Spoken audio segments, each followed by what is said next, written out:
pray that our Heavenly Father may assuage the anguish of your bereavement and leave you only the cherished memory of the loved and lost. The solemn pride that must be yours to have laid so costly a sacrifice upon the altar of freedom.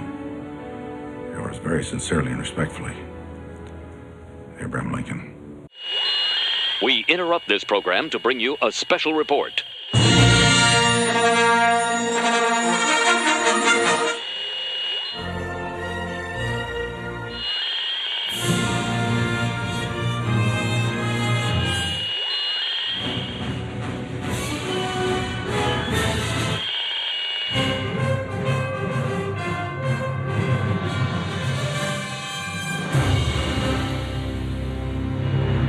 This is Cheapseat Reviews.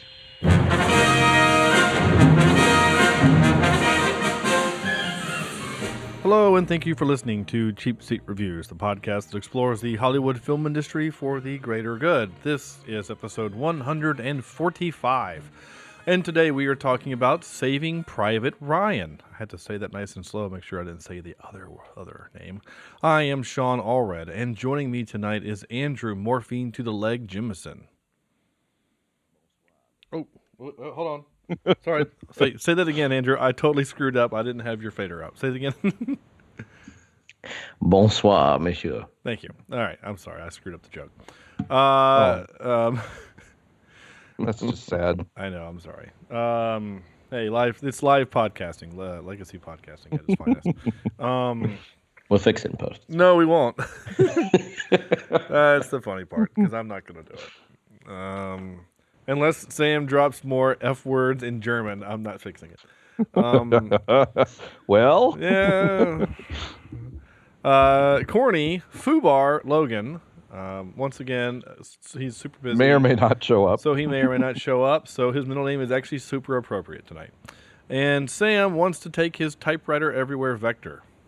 Absolutely. And just so you know, Sean, if you were ever shot in the neck, I promise I wouldn't run to help. Oh. I would sit back and make sure that I don't get shot, and kind of watch you there. You would actually use you would take the body of somebody else dead and roll it over to help protect me. Is that what you do? I'd throw rocks at you. Oh, you throw rocks at me while I'm bleeding there dying. Yeah. Oh, you're what a good friend you are. Well, maybe try to knock you out or something, to alleviate the pain. Oh yeah, sure. Hit me with small rocks. I'm sure that'll do it. All right. Well, thank you for that, Sam. This is that Saving Private Ryan, 1998. Saving Private Ryan. So it doesn't feel like it was that. I mean, in the 90s, this is a 90s movie. I can't believe it was that far long ago. Know, it just right? seems it's been part of the, I don't know, social consciousness that it just doesn't seem to be a 90s movie anymore for some reason. And it doesn't look old and bad. So no, still looks great. Yeah. So let's pull up a comfy chair and dive into this movie. Saving Private Ryan, 1998, like I said, directed by your Steven Spielberg. We've done. By the way, I'm loving how Netflix is starting to add more Spielberg stuff. Oh, sure. Yeah. Well, he is 70, I believe. Is he really? Good Lord. Today or yesterday was his birthday. Born December 18th, yeah. So a couple days ago. Good for him. A couple days ago, yeah. Yeah. So, according to his bio, he's undoubtedly one of the most influential film personalities in the history of film. And I don't disagree. But anyway, he's one of my favorites. He is. He's great. But for his known for Saving Private Ryan, great. Schindler's List, I gotcha. Okay, Catch Me If You Can. All right. AI? What? Where's Jurassic Park? No. Yeah. Oh, is that what it's underneath this thing? I'm sorry. I thought you were doing that off the top of your head. No, known for. I was about to say, wait a second. What about Jurassic Park? What about Jaws? No, according to IMDb, yeah, it's not Jaws, which changed horror film forever, or changed film. Yeah, or Jurassic Park releases and or Jurassic Park, which also changed the film industry, with computers. No, we're just gonna talk about Catch Me If You Can with freaking what's his name? Anyway, DiCaprio. Good for him. All right. Anyway, whatever. So Sorry, I went to click director. I am kind of a little upset, though, that he's directing another Indiana Jones movie, I'm just going to say. Maybe he'll learn a lesson from the last one, though.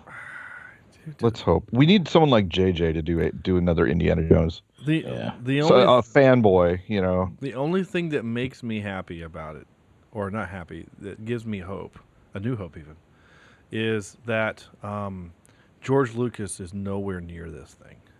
That's true. So that kind of gives me some hope. And speaking of hope, I'm just going to go ahead and say it. I think the three of us watched Rogue One this weekend, right?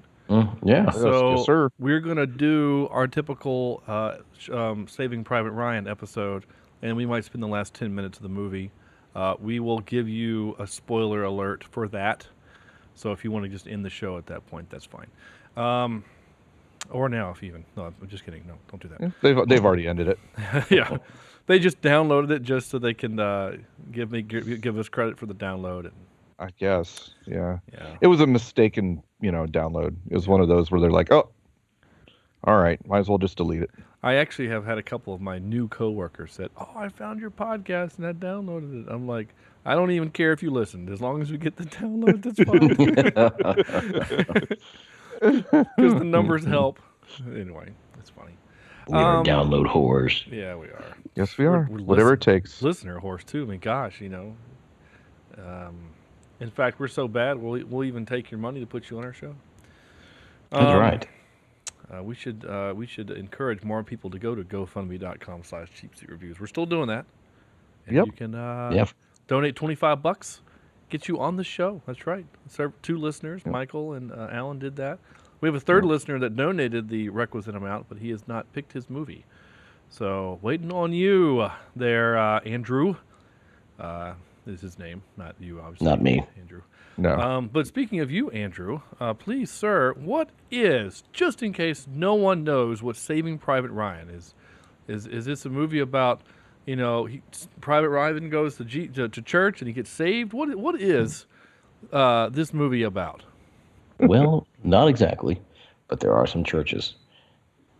After the invasion of Fortress Europe on June 6, 1944, Captain Miller leads his squad on a mission to find and bring home Private James Francis Ryan after the death of his brothers.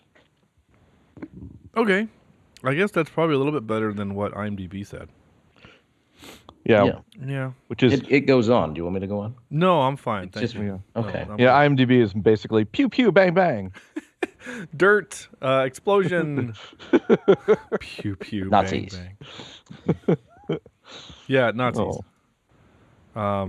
Why are you? What? It's so weird. Anyway, sorry, IMDb again. You're just all over the place today.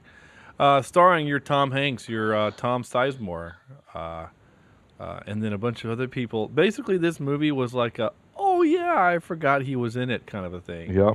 With your your Barry Pepper and your Adam Goldberg and your holy crap, that's Vin Diesel in his first film. I am Groot. Yeah, my gosh. And oh yeah, Giovanni Ribisi is in this, and oh yeah, of course Matt Damon. Yeah, wait, is that Ted Danson? What are you doing in this thing? Wait, Paul Giamatti. You're like, good job, Spielberg, for getting him way before he was cool to to have in your movies. So that's Joe Pesci. No Joe Pesci. I don't think he would have fit in this movie. Sure? Pretty sure. That's how all the cool drugs go, though. Yeah. So Sure, he had an uncredited speaking part. maybe He did. I don't think he did, but Soldier on the Beach, the one that was in half. the one from New Jersey, screaming for his mom. Like, look at me, I'm down here. Yeah. He was the my one New carrying Jersey. his arm. I actually have some trivia about that. So Oh, good. yeah. This- So and please, people, don't think we're being. Oh, yeah. I hate to make jokes about this. okay. type So of thing. I guess I don't know. Should we? I don't know. So I will just simply say this: the last 2 movies that we've done were war-related movies, and obviously this one is very much in the middle of World War II. Any jokes we're making are going to be pretty much at the expense of each other in the film. Obviously, we're not laughing at the actual men Real- and women yeah. who gave their lives so that we can be free. Absolutely not. Yeah. So I don't. Please don't take it that way. I don't think please. anyone that listens to this show that has at least been a listener for the last at least few episodes would think that of us. But I'm just gonna say it out loud, so just to say it. Yeah. Yep. I know this isn't the first time for any of us watching this movie. Really? Yeah. Yeah. What? Yeah. This is your first time? Well, I had seen parts of it before, and I thought that I had seen the whole movie, but apparently I had not. Oh, wow. Well, then you lead off, sir. Yeah. All right. I had caught maybe 15, 20 minutes of this sometime in the past. What part did you catch? The beginning. The beginning. Okay. All right. Yeah. And so I got to see the storming of the beach and the basically slaughter that happened, and just probably the most graphic the most graphic 15 minutes of a war film that I think is out there and has ever been done. But probably the most realistic. And I dare say this would be, I mean, it was difficult for me to watch, but if I had served in the military and especially in war, or even in that specific battle, I don't think I could even watch a moment of it. But the entire film itself, I think, was done well. I won't say that it's my favorite Tom Hanks role, but we'll get into those as we do our top three. But I think he did okay in it. But again, I enjoyed the movie for what it was. And I'm a historical buff. I like watching things that are based in history, and so this one didn't disappoint in that fact. I thought the acting was done well for the most part. I could connect with each character, and it really kind of hit home with some parts of the movie, especially at the end for me. Anyway, it's a very solemn moment. So. Right on. Okay.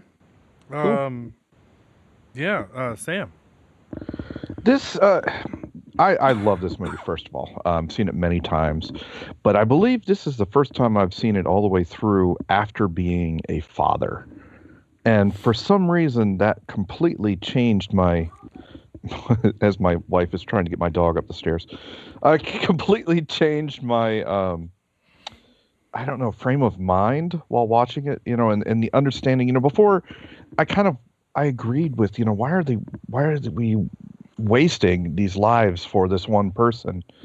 And now it kind of hits you, as Ryan being the last surviving brother, it had more of an emotional impact on me this time. But this is one of those movies I also saw, and my movie-going experience with this movie was just incredible. I saw it with a packed audience. It was gigantic audience in Boone, North Carolina. So it wasn't a great theater, wasn't stadium seating or anything like that. But I remember being completely shaken after the first 10 to 15 minutes, to the point where I was not able to relax the rest of the movie. Even in the down times when it was quiet and nothing was happening, I was still worried that some sniper was going to come in and shoot one of these guys. And I've never had that feeling in a movie before, where it was just general angst that something bad was going to happen.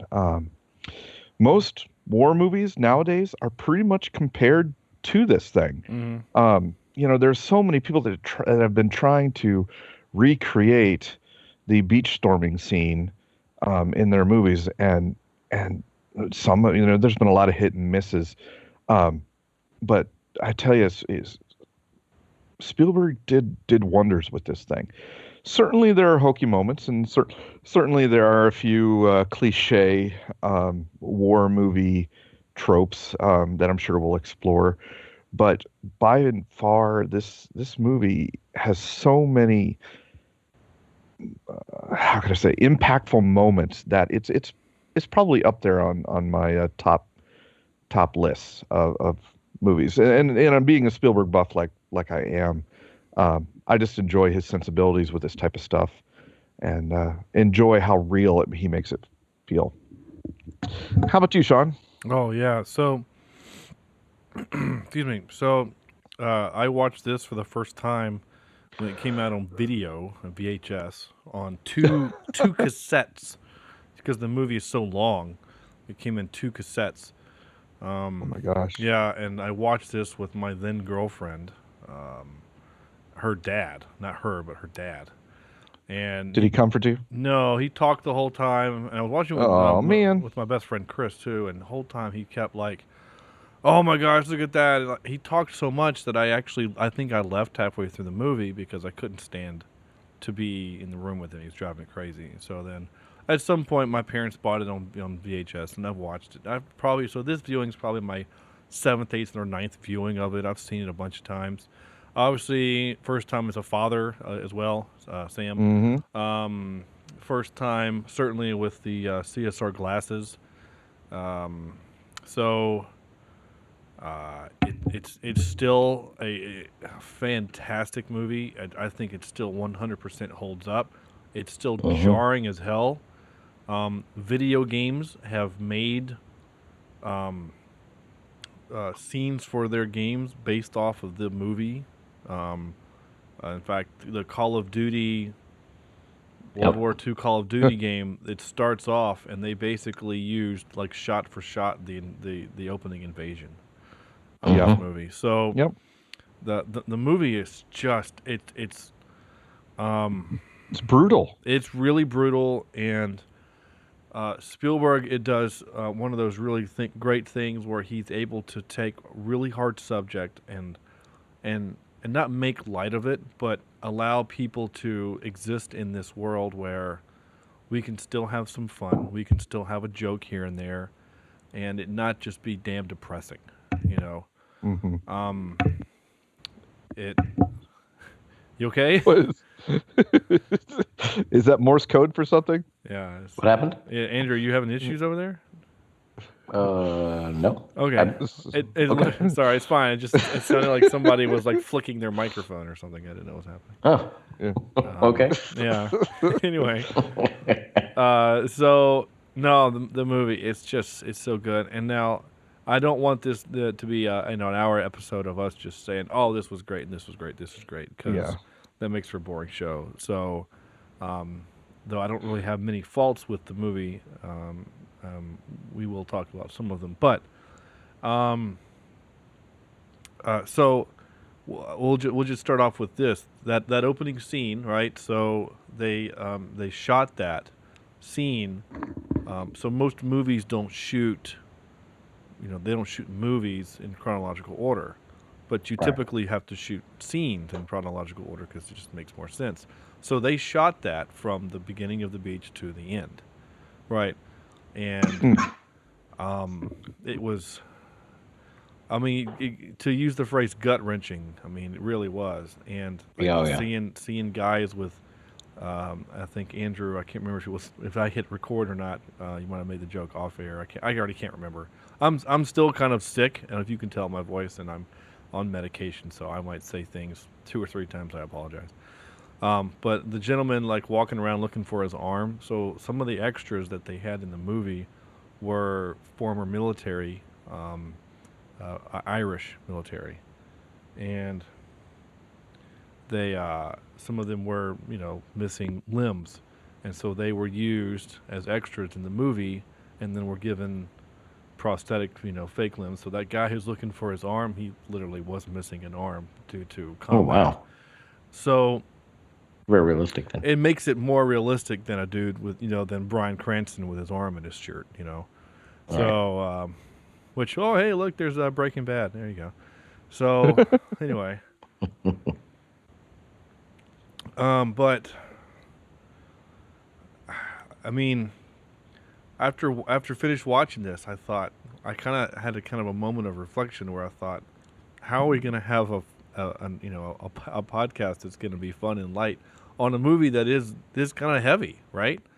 And then I thought, well, Sam will make some joke at my expense, and then Andrew will spike in the final punchline, and we'll have a good time. So we'll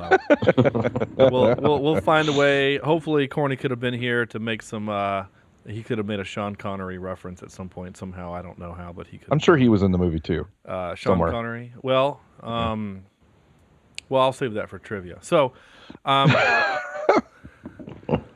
well, I'm just gonna say there's a pretty flippin' awesome Star Trek connection. That's all I'm gonna say. Oh dear God! It's actually really cool, Sam, and you, of all people who like to chastise me for my Trek, you might even go, okay, that's actually kind of cool. So we'll see. We'll see. So I will say this to start the show off, and I've mentioned this 100 times. I don't ever read the trivia or do any research before I watch the movie. I always watch the movie, I take my notes, and then sometimes the trivia corrects me. You know, like, why did this happen? And then I go in the trivia and go, oh, because they deleted that scene. That's why that doesn't make any sense. So, having said that I've seen this movie as many times as I had, Andrew, and you said this is probably one of the first times you've watched it all the way through. Oh, yeah. Did you, like 1,000 million other people, when you saw the old man at the beginning of at the graveyard, you thought that was Tom Hanks, right? No. Really? I did. Yeah, when I first saw it, I did. I wondered if it possibly was, but I thought, it's probably not, because he is probably going to end up sacrificing himself for somebody or whatever, and that's probably not him. However, I didn't realize that Matt Damon was even in the movie until we get to him, and then by that point in the film, I thought, okay, now I know who that guy is. Right.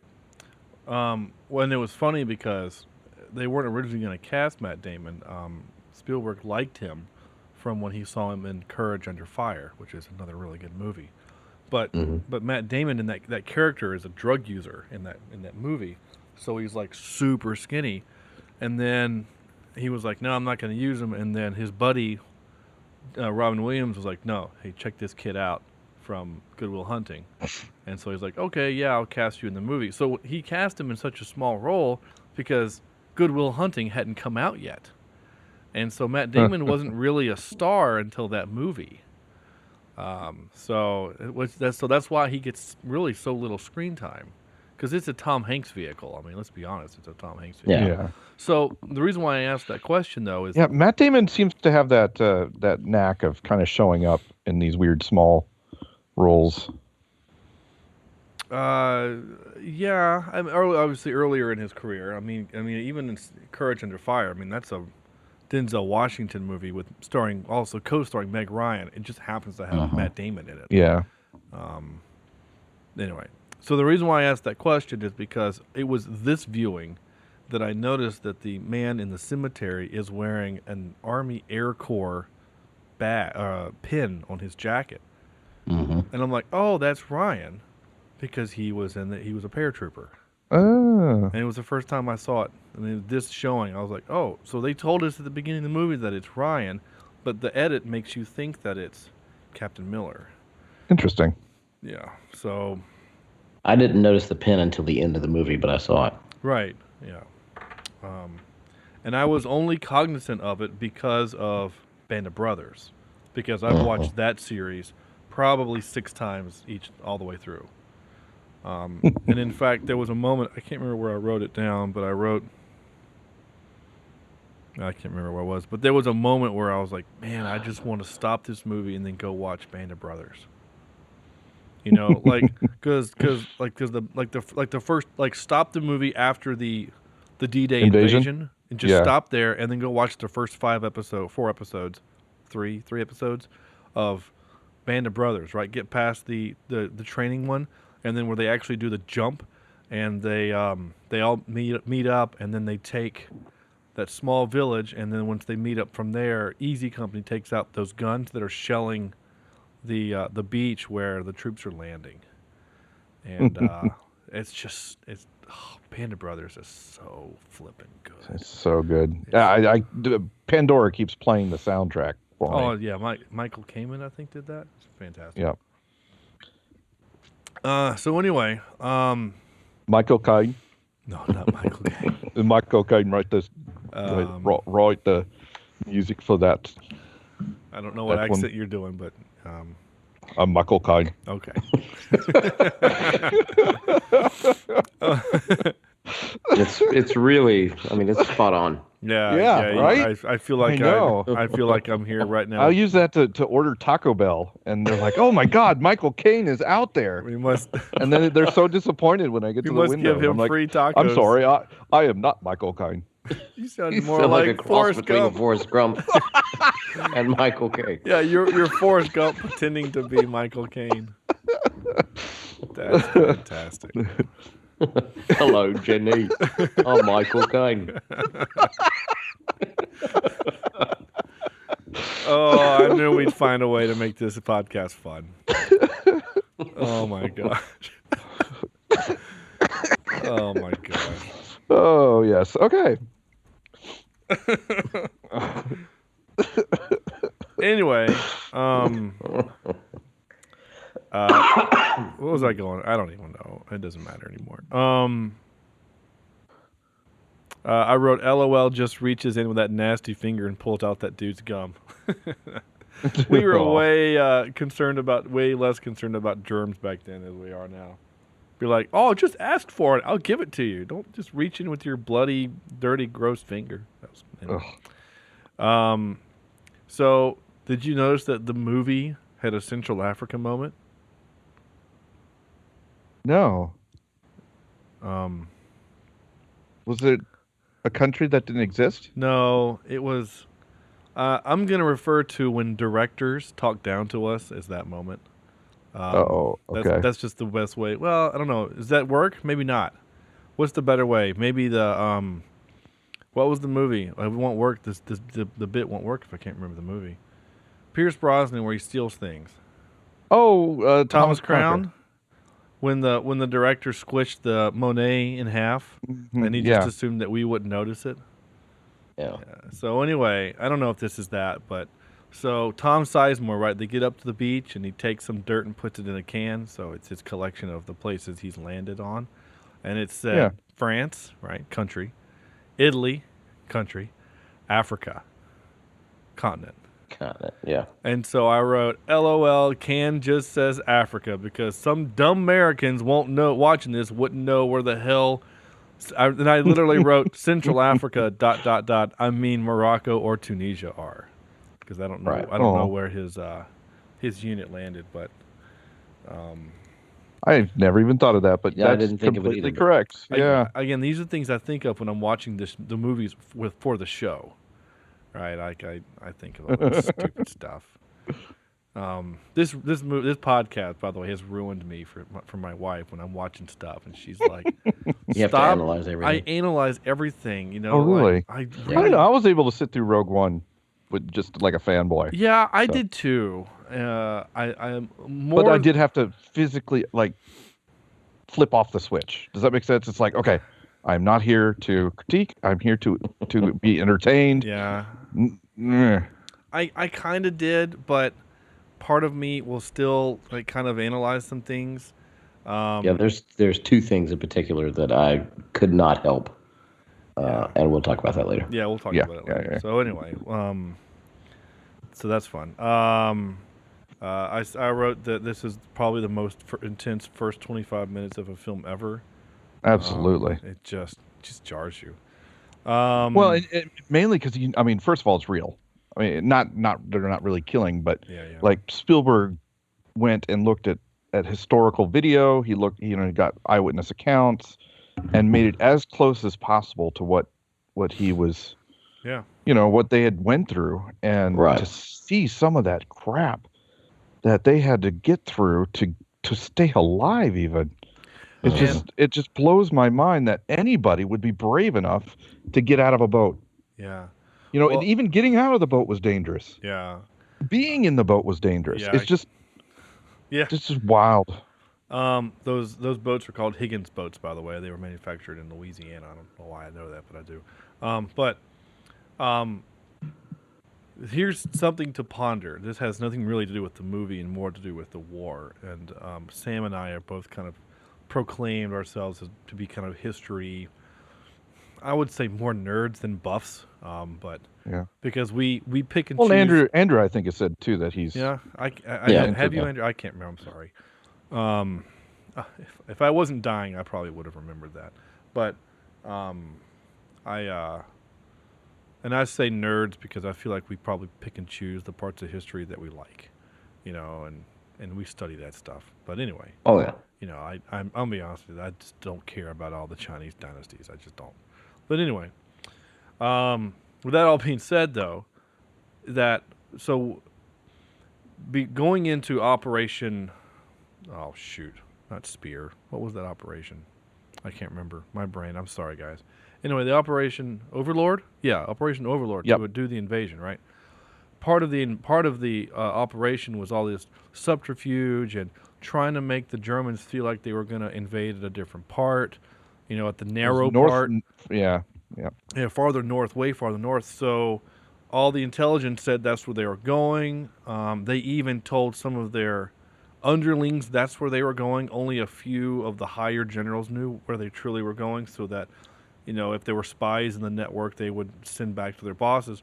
So the beach landings that we saw in this movie were against a significantly weaker force. Hitler had committed, like 40 or 50,000 troops farther north. I mean, could you imagine if they had to storm beaches against a full garrison? You know what I'm saying? Like, it would have been significantly worse.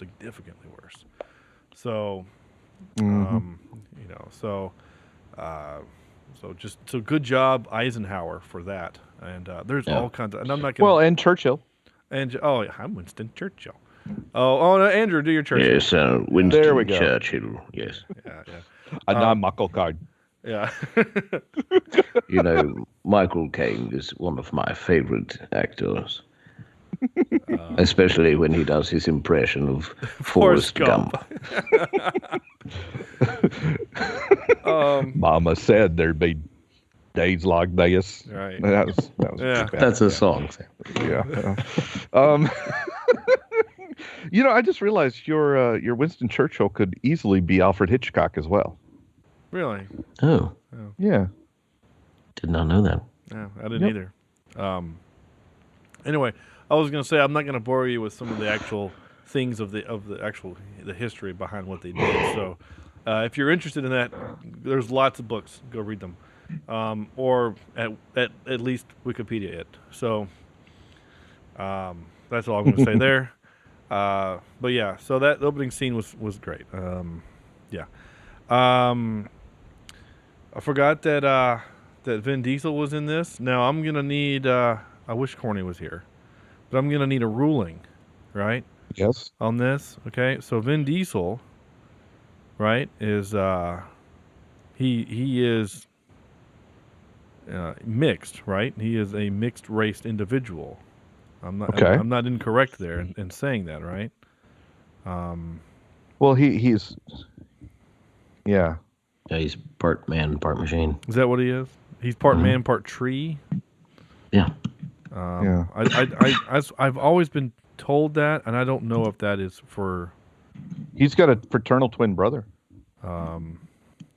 trademarks. He apparently has trademarks of shaves his head, muscular physique, deep voice, ink black. What? Oh, big, lanky boots. Those are his. Oh, that's just. Where do you see that? It's on Is it on IMDb. IMDb? Yeah, he has a Italian mastiff named Roman. Oh He has a dear. fraternal twin brother, Paul Vincent. No. He was Doesn't he offered. do it? He's doing another Fast and the Furious. It's like Yeah. Fast and the Furious on the Moon or something like that. Well, they're doing. It's Fate. They're calling it Fate of the Furious. Well, Oh, Fate. Yeah, Fate of the And they totally, and I'm stealing this from another podcast I listen to, but they totally missed the chance, because it's the 8th movie. All they had to do was put 8 after the F, right? Fate of the Furious. Fate of the Furious, yeah.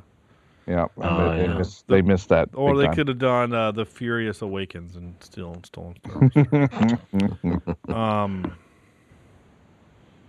So there's this. And there's a big following for those movies. I don't understand it. Well, I don't either. But here's the funny thing about those movies is that that he and The Rock have been doing like this weird like Twitter battle between the two, and how like they've been making fun of each other and stuff. Mhm. And so, one of the other shows I listened to was like, I think this is like some kind of publicity stunt. This is too weird that all of a sudden they wrap filming and then now they hate each other. And also it comes out in the trailer that the two now hate each other in the movie. So I was like, oh, look at you. Anyway, I was Curious reading marketing tactics. Yeah, good job. I'm reading some stuff about him. He was considered to voice the role of Ultron before James Spader was cast. That would have been interesting. He would have had to say more things than "I am Groot." He also, the Revolution Studios wanted him for Hellboy, but Del Toro said Ron Perlman was perfect. Interesting. He was also offered, what? Did I see that right? Was offered the role of Daredevil in the 2003 Daredevil movie, but would eventually go to Ben Affleck. I think he actually would have been worse at it, truth be told. You know, I think he's too... I don't know. I guess I'm spoiled by the fact that He's too big for Daredevil. Yeah, that we've seen the new version of Daredevil, which, by the way, I started watching Luke Cage. All right. Yes. Good for you. And I'm on episode 3. And so far, I love it. It's great. I love the jazz. I love all the jazz music. And The music in it is pretty good. Yeah, it's pretty great.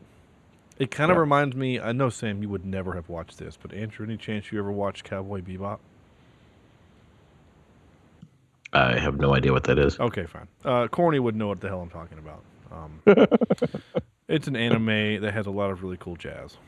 And there's a spaceship and a dog. Is there cowboys? They're kind of cowboys. I mean, really, it's like an anime that was... If Serenity had its own anime, it's kind of what... or Firefly, it's kind of what it is. I mean, but they're bounty hunters instead of criminals. I mean, they're bounty hunters. But they have a big ship, and it's kind of busted, and they're always doing gigs just so they can put enough parts and gas to make the next... Keep moving. Yeah, just keep flying. You can't... Hey, speaking of Serenity and Firefly. Yeah, how about... Tudyk. What? No. How about Malcolm Reynolds is in this movie? Yeah, and I almost didn't recognize him. He looked really young. Yeah, he's really young. And frankly, I'm not used to seeing him in the super vulnerable, cry kind of character. You know, because he's cocky and funny and Malcolm flippin' Reynolds. I mean, even when one of his friends dies in the show or the movie, he's just angry man, and he goes and shoots somebody. You know, somebody tries to kill you, you just kill them first. So yeah, that was great. He was the first Private Ryan. That was really cool. So that's what these war movies did, right? You have to put a lot of actors together to do these movies, and so you see a lot of Adam Goldberg is great in this movie. He's really good, and I like him in a lot of things. Yeah, man. He's known for. I liked him a lot in Deja Vu. I thought that he was actually really good in that movie. And can we go back to Vin Diesel's death? Oh yeah, okay, sure.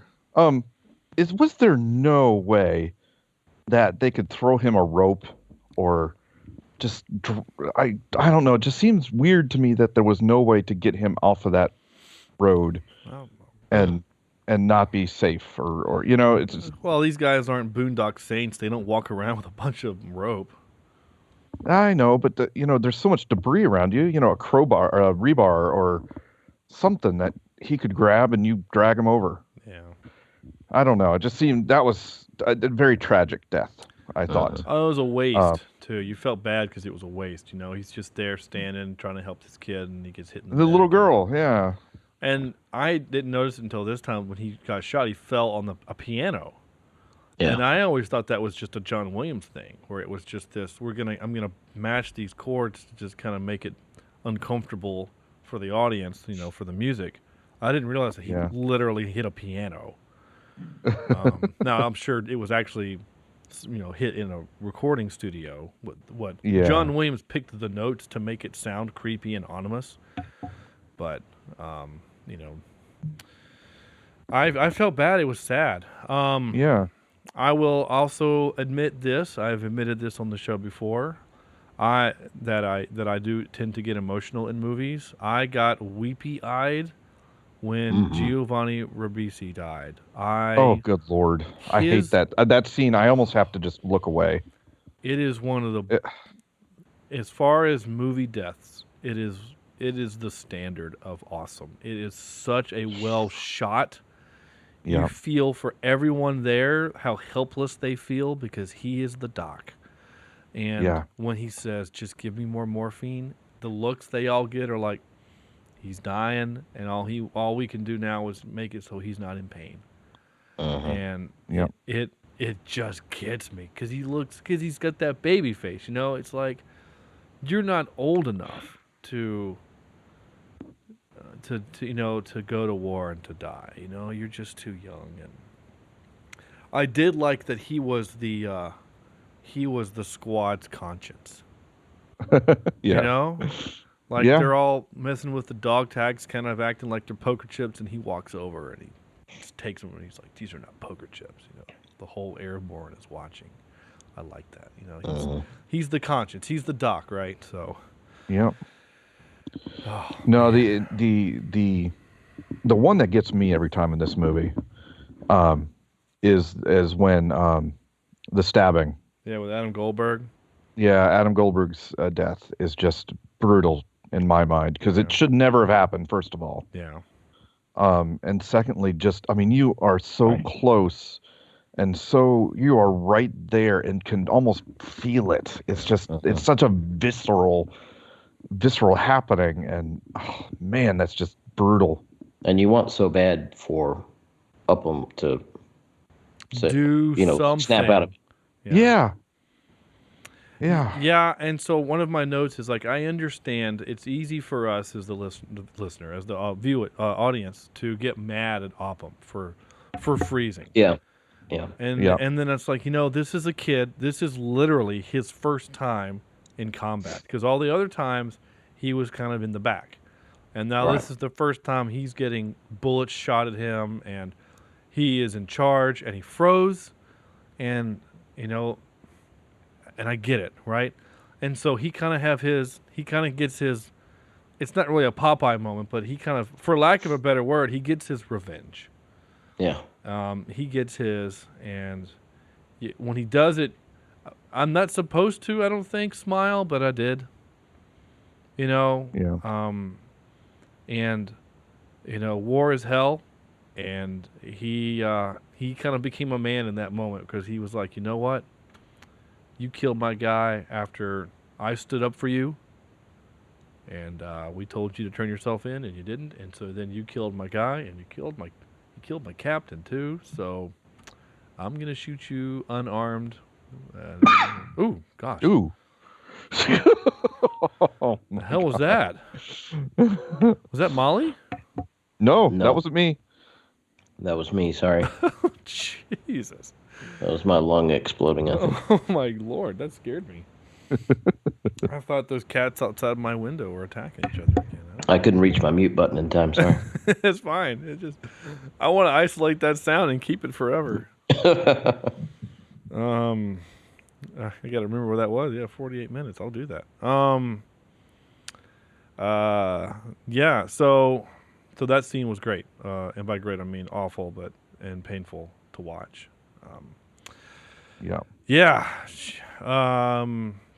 Ted Danson's character is cool. I like that he's on board with the mission, right? Yeah. Everyone's grumpy about the mission, and Ted Danson's like, "Hey, I got brothers. Go get this kid, send him home. I get it." I was like, "Yeah, thank you," because you know what I'm saying? Like, if everyone's just grumpy about this mission, then the audience, we're gonna be kind of grumpy with them. But I like the idea that these guys, he's like, you know what? Hey, get this kid out of here. So get him home with my white hair coming off of Cheers.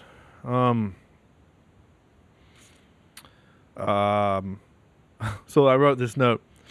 I guess I've played too much Call of Duty, but I always wondered why Jackson couldn't just snipe the machine gun nest team. That's a good point. I would have. I thought of that, and I also thought, how difficult would it have been to go completely around them and then take them from the back? because you can see where the machine gun is aimed. So if you can get close enough, maybe from the back, because only one dude's looking that direction, because that direction is where Germany is. So, Yeah. Maybe you're able to get around the back, and then you can get a surprise attack and throw in some grenades, and maybe it's pretty over before anyone even has to get shot at. I understand you have to find a way to make the team all that much more hate Ryan and lose another teammate, but or squad member, I should say. But it still seems strange that that's the best way to attack a machine gun is, 3 up front, 3 behind them, straight towards them.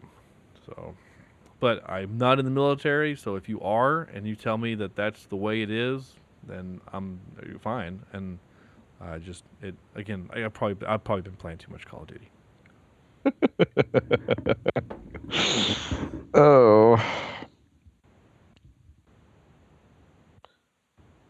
This dead air brought to you by Sorry, I was coughing. Zip Vapor Rub. Dang it, I didn't hit mute button either. Sorry, You guys are quite a couple tonight. Oh yeah. The coughing twins. Yeah, sorry about that. That's right. I'll just come there and kick you. Oh wait. I'm not sure how that'll help, but all right.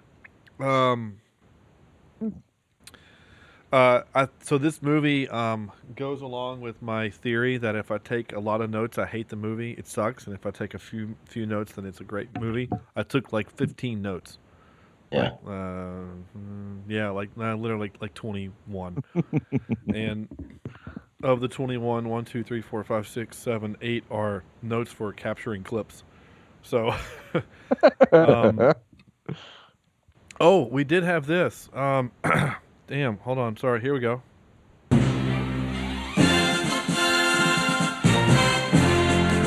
We had what I referred to as the Home Alone / 13 Ronin montage. Getting the town ready. Getting the town ready for battle. The only thing that they're missing was a blood wall. And a flaming cow.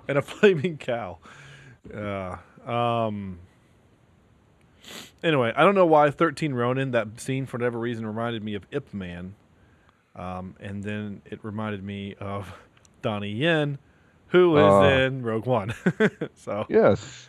Yes. Yeah, we'll talk about that a little bit. But I will say this. I know I gave Corny a lot of grief earlier in the series, and I think you too, Sam, or somebody else who made me watch the 13. I kind of want to do the rest of the Ip Man movies, though.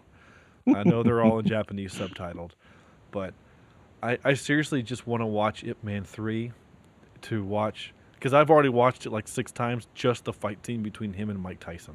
I want to know why they're fighting, and I want to watch it again on a big screen, because I've watched it on my phone like 6 times. Anyway, so we'll do that at some point in the future, but we got lots of movies coming up. Anyway, that's truth be told, that's all the notes I've taken on this movie. Yeah, I went through this with a critical eye this time, and despite it's a little bit of a different tonality between the first 20 minutes and the rest of the movie, maybe except for the last bit. Yeah. I don't know how to critique this. Does that make sense? No, it does. I mean, yeah.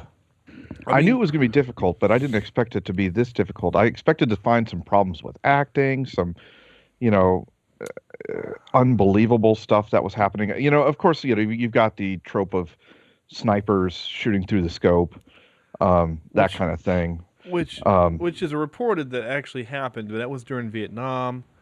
Yeah. But it was still a cool as hell shot. Obviously, the P-51 tank buster blowing up the tank, and only the tank, that it hit perfectly on the tank when Tom Hanks shoots with his little pea shooter. His 1911 9mm pistol. But it was a cool shot. So I mean, yeah, there's obviously some Hollywood happening. And I'm fine with that. And it never took me out of the movie. I mean, it really didn't. I mean, really, the only performance, honestly, that I can think of that I was like, could have been better, was the clip that I pulled from for the intro, when he finishes the line and then he looks and he goes, "And we are gonna get him to hell." out of there. I'm like, oh, William Shatner much? So, I mean, really, I mean, other than that, I mean, everything is so good. It really is.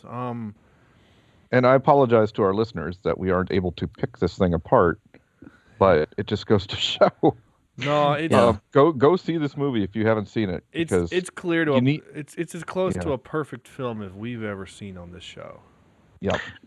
I will say that knowing someone that has been in World War II and this battle specifically, there's a gentleman that lives in our county that has talked about this many times. And oh, hello, Andrew. Sorry, I had to cough. Oh, okay. That was an on purpose pause. Okay. That was on purpose. He was pause. creating. It wasn't a Shatner pause. He was creating tension or suspense. Yeah. No. You know, when I sat through a kind of a lecture type, not a lecture, but just more of a. It was a Memorial Day ceremony, and he was telling us, the audience there, just exactly how brutal things were, and he couldn't make it through it, and I mean, rightly so.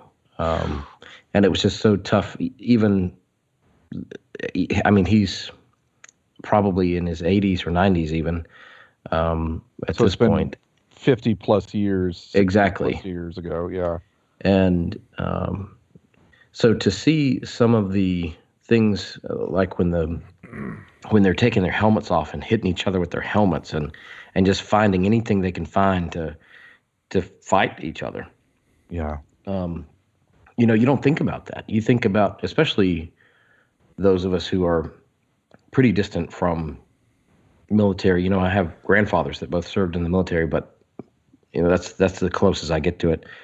And you think, okay, in today's world, battle doesn't really happen like this. You know, we're not necessarily on the front line, so to speak, with humans.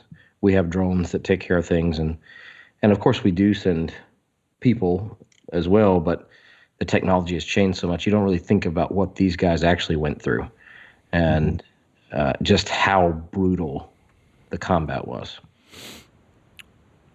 Oh yeah, absolutely. And I'm not saying that to make light of anything today, but it just really is eye-opening to. It was man to man. Yeah, it was man to man. It wasn't as much of this remote control. And I'm not saying that it still isn't man to man. There's some great documentaries on Netflix. Was it Restropo? Which is just brutal. Talk about Afghanistan.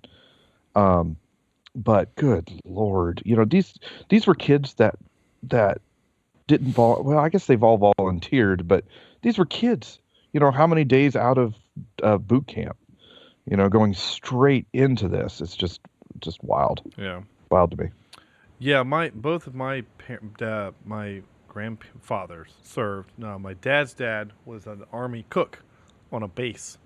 So he spent his World War II tenure in Washington, Arizona, serving food to soldiers. So that was his contribution. And my mother's father served. He was an engineer. He was with Patton, and he was with Patton during the African campaign against Rommel, and he came back with nightmares. And my mom said that he didn't talk about them until well into his 50s and 60s. I had a couple of uncles that stormed the beaches, and I'm sorry, great uncles that stormed the beaches, and they never talked about it. Never, ever. Yeah. That's the one thing that's fantastic about Band of Brothers is that the opening every episode they talk about. You know, they have actual accounts from survivors, the men that were there who inspired the show, and all of them, every one of them were like, "We're not heroes. Heroes are the ones that are still there. Those are the heroes. They're the ones that gave their lives so that I could live." So it's a different, you know, back then it was just different. And just so I'm going to do it, I'm just going to do it. It was a different time. So thanks, Chad. For that. God rest his soul. Yeah. Do you want to hear some clips? I mean, are we ready for that? Let's do it. I already forgot what this one is because I forgot to name it. So it literally is Saving Private Ryan _12_20_16, 857 p.m. Nice. So we know exactly what this is. Yeah. All right. It's going to be something at the beginning of the movie. So here you go.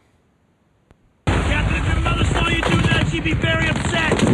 I thought you were my mother. There you go. Sorry, I remember now. Yeah, I thought you were my mother. There's a little brevity amongst all the horror, you know. Yeah. And you needed that every now and then. Yeah, you did. In a movie like this. Oh, yeah. Lord. Uh-huh. And I think in real life you do too. I think if it was all doom and gloom, in those circumstances, you had to have some sort of humor to survive. Yeah. And there are people like that out there, and that even in really serious situations find a way to make things humorous and to kind of lighten the mood. Yeah. And so absolutely. I think you need that in life. But in this movie specifically, I think Spielberg said, all right, we've got to put some stuff in here to take away from all of the death and destruction that we've just witnessed.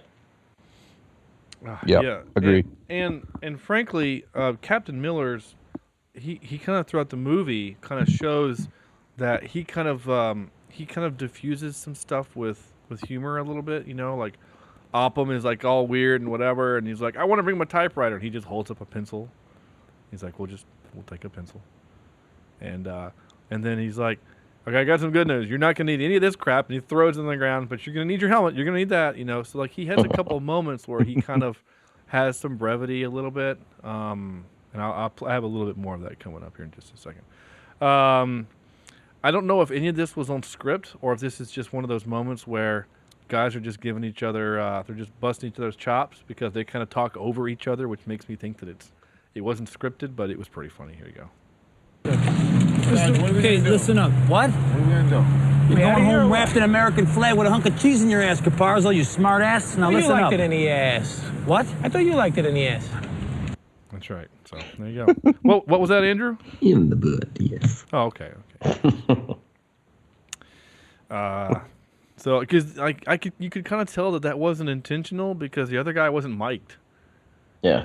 Like they just threw the boom over there, and I think they were just bullshitting until they heard someone say cut, and so Spielberg was probably like, hey, this is kind of funny. We're just gonna keep going with this until at a film. Okay, we'll cut. All right. So there we go. So anyway.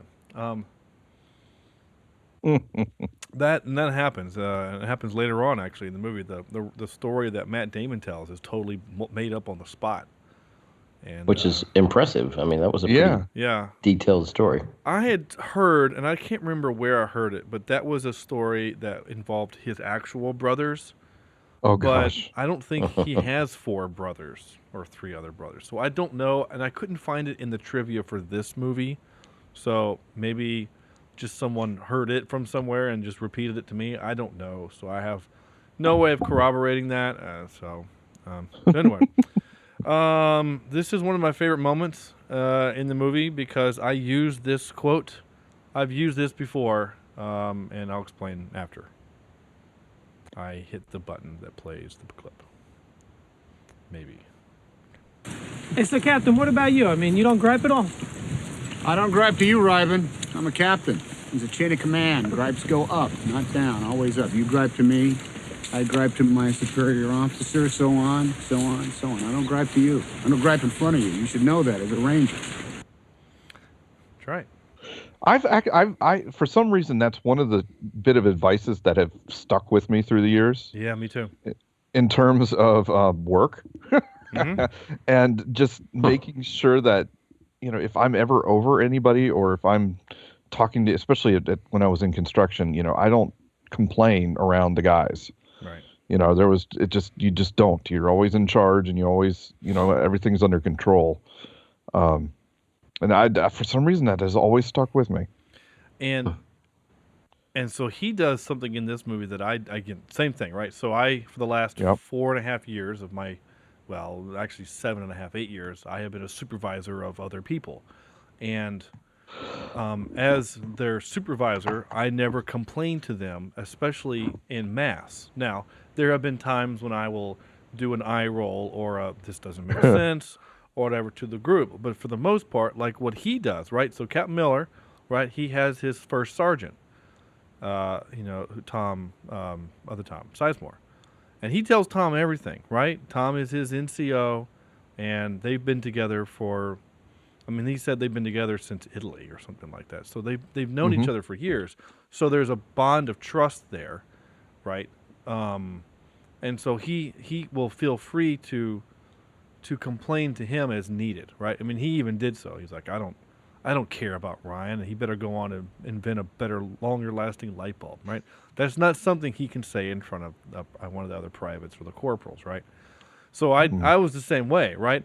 To the team, everything was good. We got it under control. This is not the best situation. We're going to figure it out. And then I'd pull my lead students aside and say, this is messed up, and my boss is a flippin' idiot. And I'm really glad she doesn't listen to this podcast. Actually, she's not my boss anymore. I'm at a new job now. So anyway, but my point is that's I've kind of taken that to heart. There's little things in movies, and people make fun of me for it. People are like, really? Movies? And I said, there's some actual good moments of advice and things to actually tangible things to hold on to from movies. Oh, absolutely. So take them when you can, So there you go. Here's a little another little brevity moment in a moment of awful. Here's a little light. Well, when it gets up to 500, I'll give you the answers and we'll split the money. How about that? Well, if that's the way it feels, I feel it's my duty under your command to suggest that we wait until it gets up to 1,000. So, yes. What if we don't live that long? 500? 500 would be good, yeah. Oh. Yeah. So it's the deathbed humor, basically. Yeah, you're in war. You kind of have to do that. Here you go. A little bit of foobar. Why isn't my mouse working? Here we go. Foobar. Foobar. Foobar. Foobar. Foobar. Y'all got that right? Yeah, look up foobar in the German dictionary. There's no foobar in there. Papa. Yes, sir. I love how he always kind of yells at him for it. It's great. And, of course, I had to do this. Oh, God damn it. What's going on? Here we go. But another part of me thinks, what if by some miracle we stay and actually make it out of here? Someday we might look back on this and decide that Saving Private Ryan was the one decent thing we were able to pull out of this whole god-awful shitty mess. There you go. Title of the movie. That moment reminded me of, and you guys might roll your eyes, but I don't care, but the moment in Serenity when Malcolm is kind of, here is how it is, right? And he lays out the deal, and then Adam Baldwin takes a sip of the booze and says, if you can't do something right, or if you can't do something smart, do something right. And it's kind of the same thing here, right? It's like, we can't do the thing, so we're going to do the other thing. So anyway, there we go.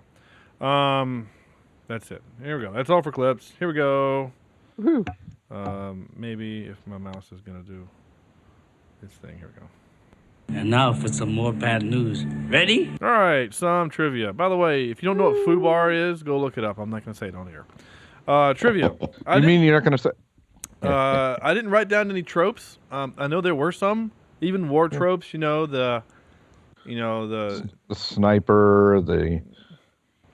Yeah, there's always the one guy who's in the team that's a snarky kind of a-hole. You've got the grumpy dude. You've got the cheerful dude. Like everyone in the squad is different. Like it's not.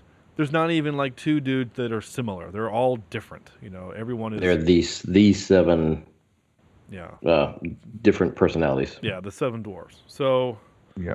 How that can be the trope. We can call it the seven dwarfs trope.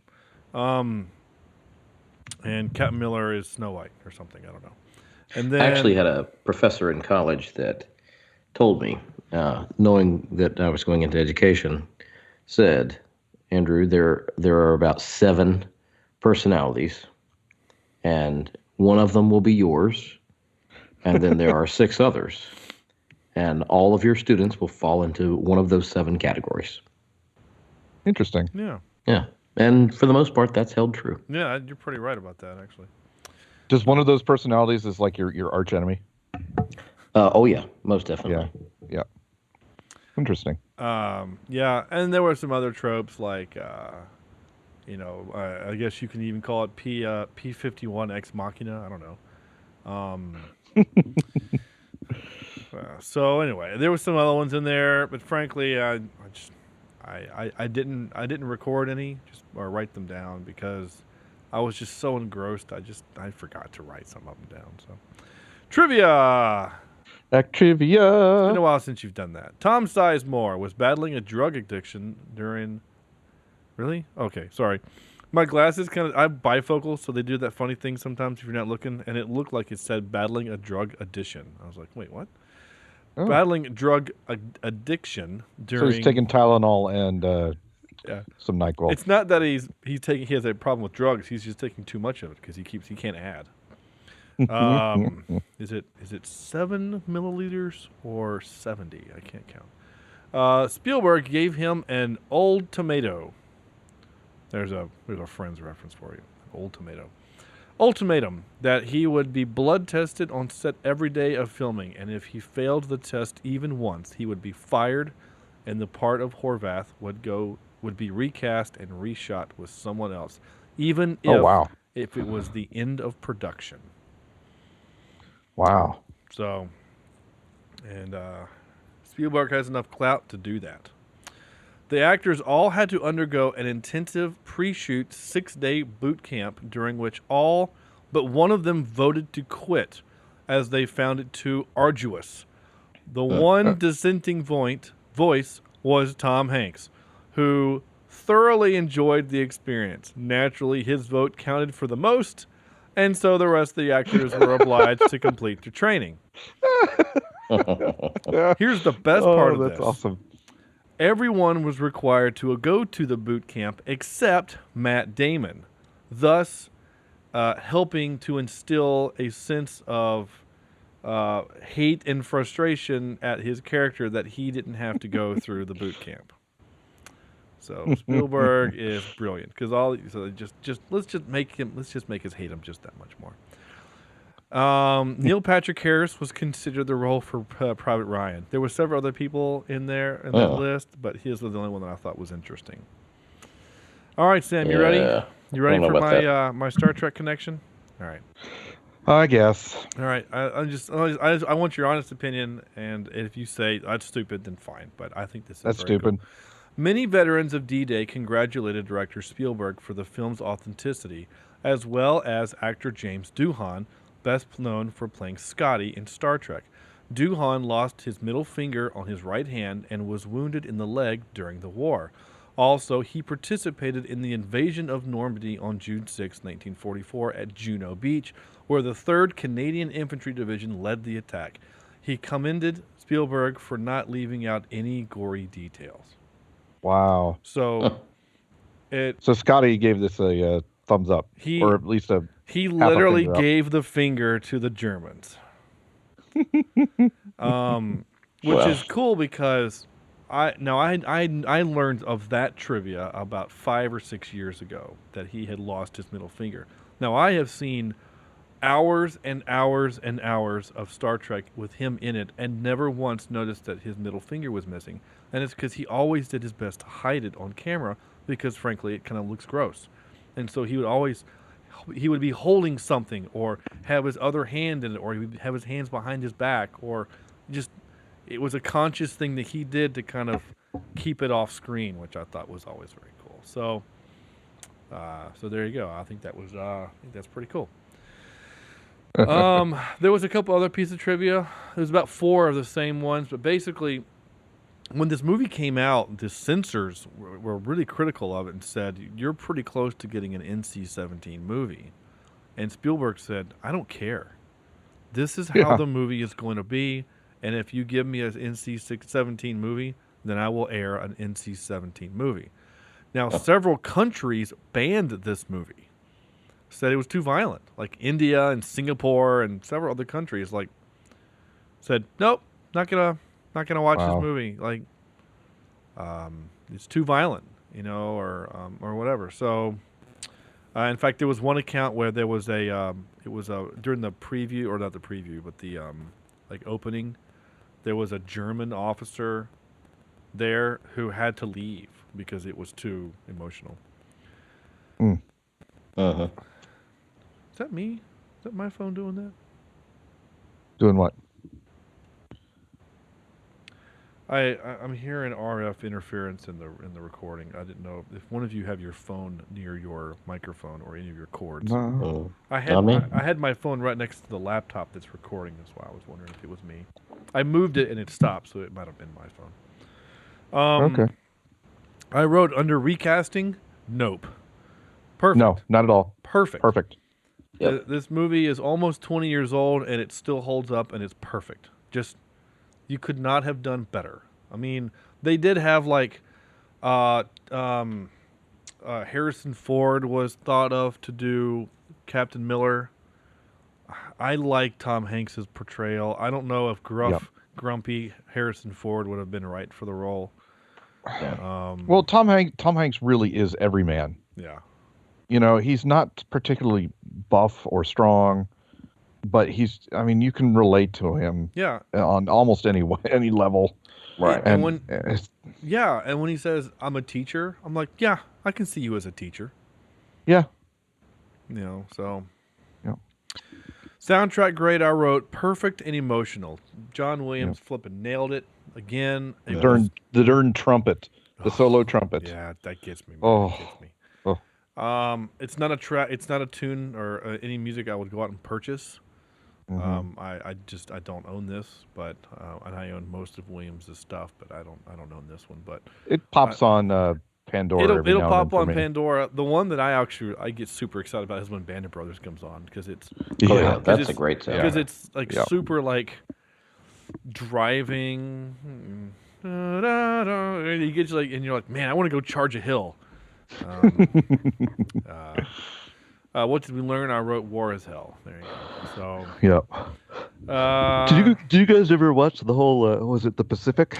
Yeah, I owned the other bookend. Yeah, that was still pretty good. It was good. I liked Band of Brothers better for the simple fact that we follow the same company. Yeah, whereas in Pacific we follow these 5 dudes, and I will say this: the dude that picked up the machine gun with his bare hands. Holy cow! Yeah. But that's okay. He got to bang a hot blonde at back in the States. So, who would go on to play detective or special agent Olivia something in the TV series Fringe. There you go. Yeah. Anyway, and then the weird dude would go on to play Mr. Robot, which I've heard is a fantastic series, which I want to watch. So much to watch. So much to watch. Not enough time. There's just so much good TV out. Here we go.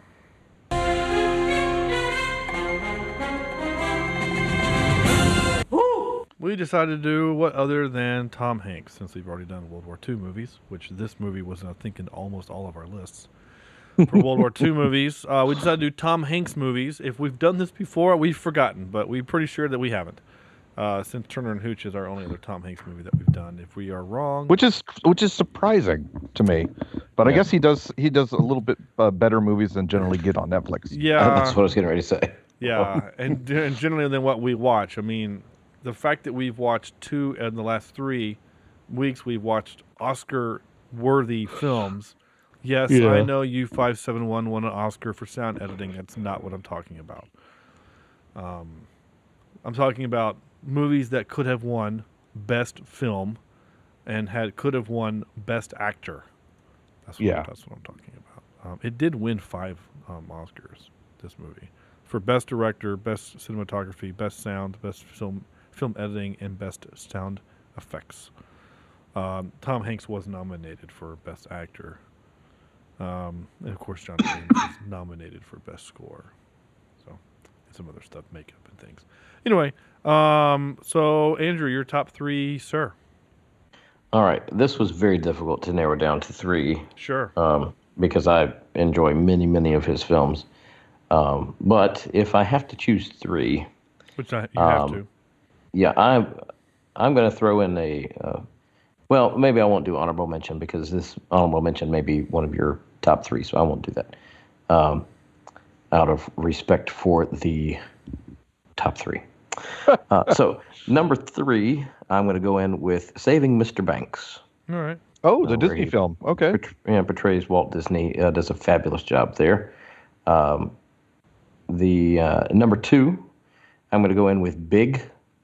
Yeah, great. Which really got him going. I think that was kind of his breakout role. I mean, he'd done some other things before that, but I think that one is stardom.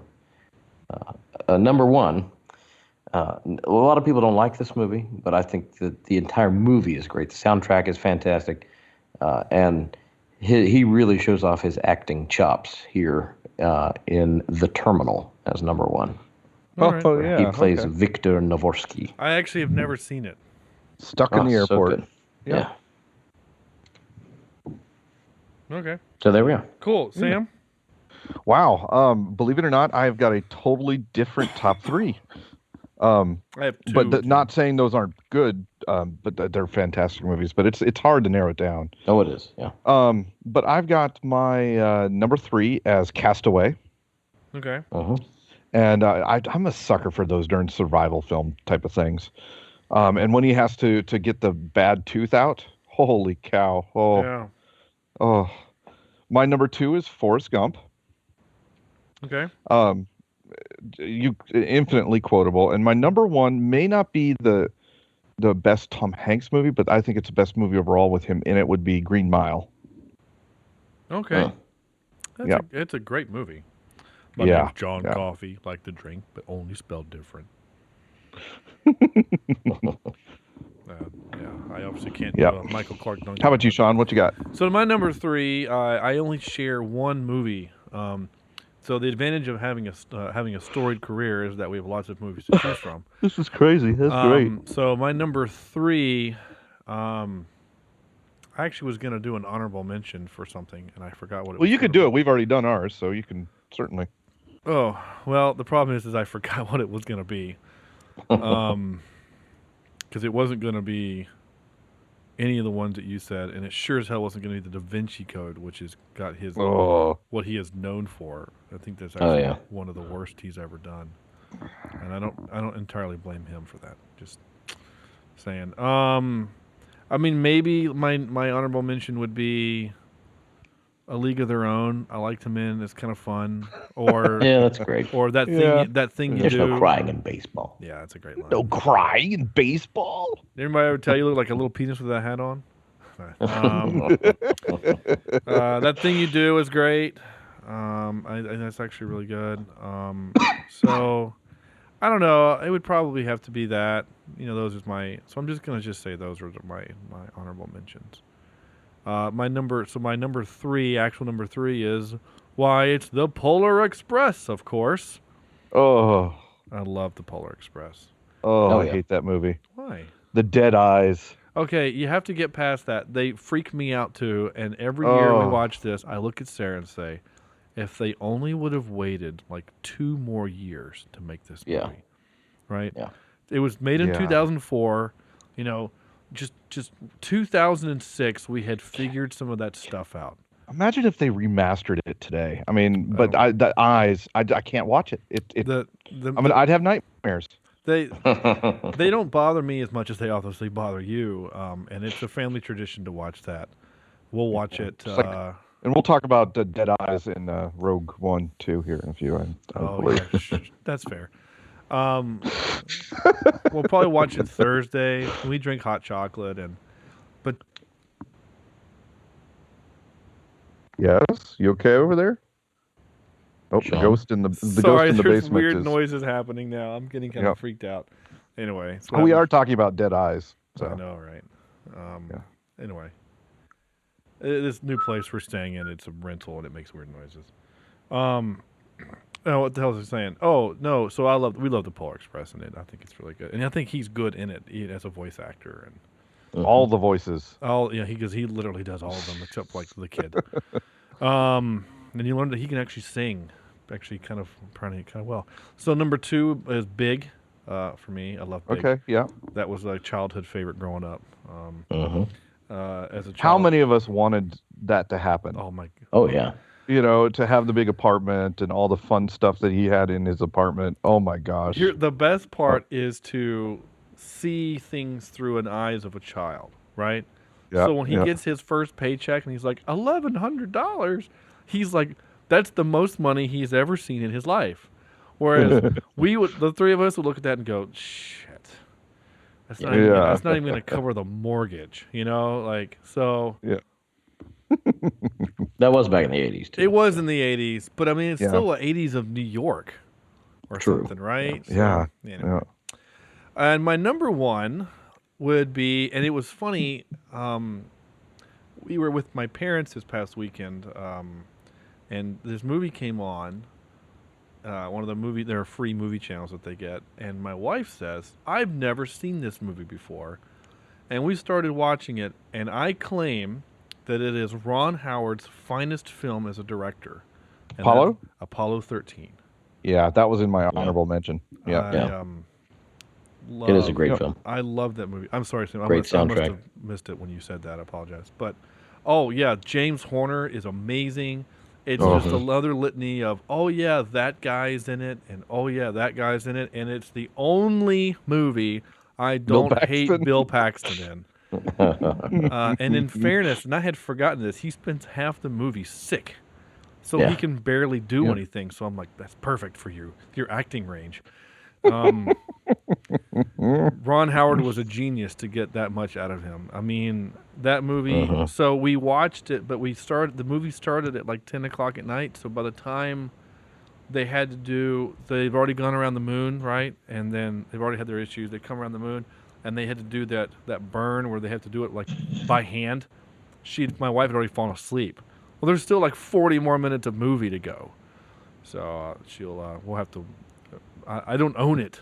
My parents own it on VHS. Again, 2 cassette VHSs because it's like a 2-hour and 40-minute movie. So nice. It's a fantastic movie. Fan-flippin-tastic. So there you go. Top 3 Tom Hanks movies. Well, since no one mentioned my honorable mentions, I want to throw those out there real quick. Go ahead, please. Bridge of Spies and Captain Phillips. I've not seen Captain Phillips, but Bridge of Spies was so good. He does really well in Captain Phillips. I had Toy Story 3 in my my honorable mentions for the voice acting. Oh yeah, in that. So I don't honestly. I can say this and I can be very truthful here. I don't think I have seen anything that he has been in that I have not liked. I mean, even some of the quirky things like You've Got Mail, even those are watchable. Or Joe versus the Volcano. Yeah. Yeah. Well, I haven't seen that one. But. Oh, really? You actually like that? It's kind of a silly thing. Charlie Wilson's War, he's good in. Yeah. I'm going through it now too to see if there's anything. Yeah.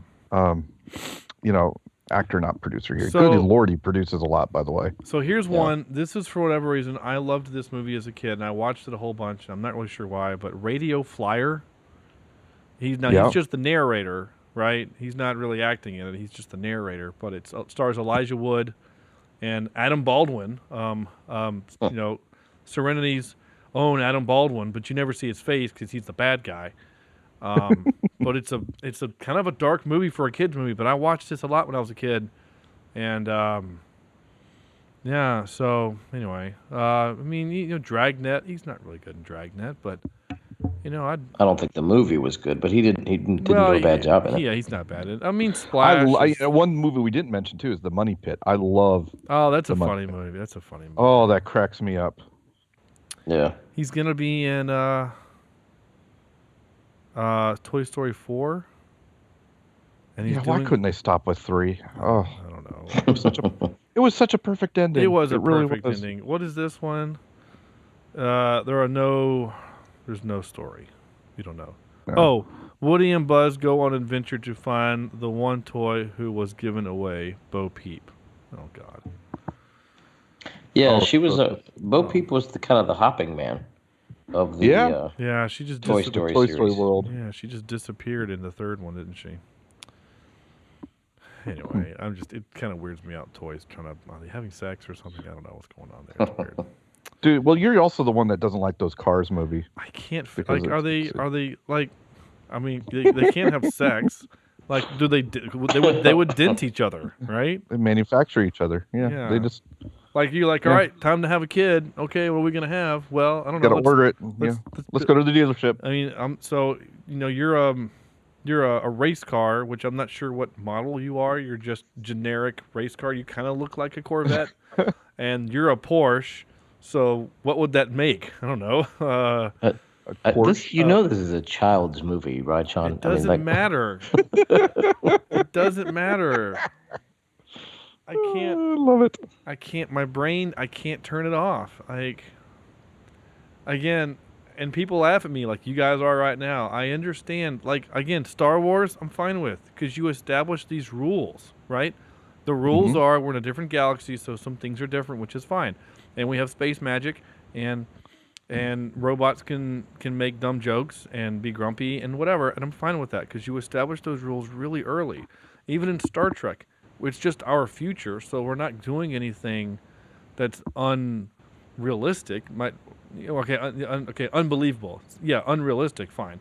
But it's not unbelievable. I mean, it's all fairly, all right, fine. We're building this in the sense of our normal world. But when you're giving inanimate objects life, that's when I have issue. I mean, I'm even okay with like Kung Fu Panda and stuff like that because the whole world is inhabited by these intelligent animals, and they solve the problem of animals eating other animals by they all just eat tofu and dumplings and rice. So just I can't. No offense. I think you're reading a little too much. I know I am. Yeah, just a kid movie. I know what it is, and my son loves it. And there's actually a 4-foot wide, 2.5-foot tall cardboard cutout of Lightning McQueen on his bedroom wall because I got it from work. So, like, I'm gonna fuel his. So, like, how do you handle like shows like Dino Trucks? I don't watch them. I just can't because Dino Trucks is awful either too. It's like it kills me. I can't do it. It just like I'm actually more okay with Dinosaur Train. How these dinosaurs somehow have this magical train that can go through the different time periods, and they don't even have opposable thumbs, yet they can build trains and submarines. Beautiful, yeah. And all this stuff. And I'm actually okay with that because though it's totally unrealistic, I'm fine with that. I know I'll every now and then I'll look at Sarah and go, so who maintains the train? And who is there? Yeah. Meanwhile, the kids are playing with sticks and gourds. Yeah. And they don't eat meat. They eat carrion, which no one knows what that is. It's just gray. And they eat fish. And why are I can't turn my brain off. I really can't. Anyway, that's fine. Okay. Are we ready to do our out of 10? Is that where we are on the show? I can't remember. I think so. Yeah. All right, out of 10, Andrew. Well, as you have already said, I think this is one of the more perfect movies that we've seen for our podcast, and I am going to agree with you on that. It's not a movie I want to watch all the time, but it is a movie that I have a hard time finding flaws with. So I'm going to give this an 8.7. Okay. So at an hour and a half into our show, hour 20 into our show, Corny has not called, so I'm assuming he's not joining us tonight. Mm-hmm. With that being said, he did, however, text me his rating for the movie.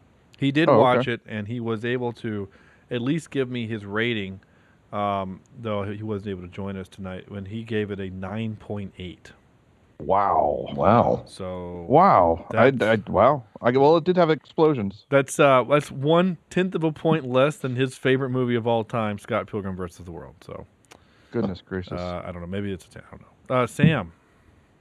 I kind of agree with Andrew. It's hard to detract from this movie at all. It is almost a perfect movie.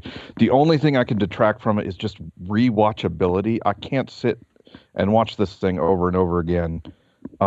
It's just too hard to do that. Nor would I think I'd want to. I want the impact to stay with me and not be desensitized to it. So I'll probably give it an 8.5 out of 10. Arms on the battlefield out of 10. 8.5. Okay. How about you there, Sean? I'm gonna go a little higher than that because I think this movie is fantastic. Again, rewatchability. Am I gonna want to watch it again tonight or even next month? No, I'm good for a while. I need some fun, which is which we've got coming up. In fact, Kung Fu Hustle. Well, we've got the next 3 or 4 movies are kind of that fun because we've had 3 movies in a row of kind of hard, violent kind of things. So we're going to go something ridiculous next, but that's not what we're talking about right now. So with that being said, I'm going to rock this out with a 9.2. Wow. Hello, Jenny. My name is Michael Caine. So, out of 5. Now, I also cheated, and I apologize. But actually, I don't apologize. I'm doing it on purpose. I wanted it actually to be our highest rated film because I love this movie and I think it's fantastic. And before I looked at what our highest rated film is, I had forgotten that it was Jurassic Park. So that Sam wasn't meant to be a slight on you. I thought it was still Wolf of Wall Street. And I wanted this to be above Wolf of Wall Street is basically what I was going to say. I forgot Jurassic Park was there.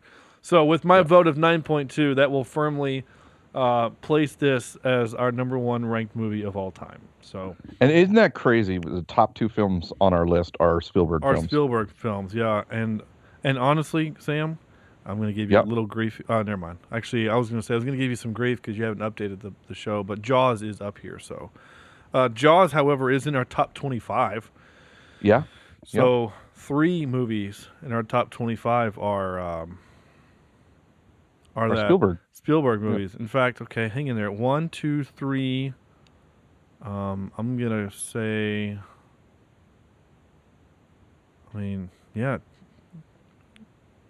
Okay, top 4 in our top 25 are war movies. And then you can add in, if you want to make the argument that Star Wars and Civil War are considered war movies, then that would add into I wouldn't do Civil War, but I'd do Star Wars, certainly. All right, well, then that's 5. Well, you got Hunt for Red, yeah. That's not a war movie, though. But there's military. Hunt for Red? It's not a war movie. There's no one at war. It's all covert and... It's Cold War. Sort of. Remember the action, nothing you're about to see actually took place, remember? So it didn't actually happen. That's right. Okay. Anyway, that's it. So, that's our show. We didn't have an email. We did have, however, a request. So I'm going to go ahead and read that right now. I did get a text from my brother-in-law, who really had a good time on the show last and we enjoyed having him too. We did. We had a lot. He was, and I was. He might listen to this show. I don't know. JP, we had a lot of fun, and frankly, I was surprised at how well you took to the show. Does that make sense? Like, some people, he did well.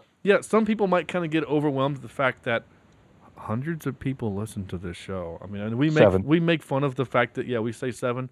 Hundreds of people do listen to the show. So, that can kind of get overwhelming. And he just hung out with the 3 of us, which I think was great. But his request was Spectral on Netflix was awesome. Sci-fi all the way. This is great. Only JP would say this. Okay, Spectral on Netflix was awesome. Sci-fi all the way, but very entertaining. like that's a negative. It's sci-fi all the way. To him? Oh. Yeah, to him that's a negative. Makes me sad a little bit. Yeah. So anyway, Spectral, he wants us to do it, so it's on the list. I'll put it somewhere. Spectral.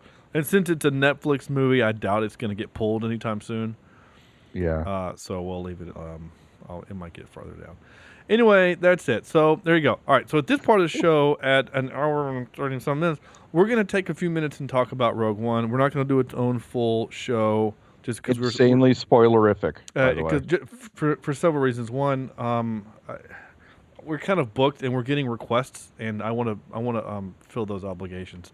So, Rogue One. So at this point, bam, spoiler alert. Now again, I went on a rant on Facebook about this today. How could you spoil the movie? We know they get the plans. All right. So Right. I kind of got annoyed with that. So basically, there is only really one spoiler, and that is what happens to the characters in the movie. Now, I'm going to be very honest with you.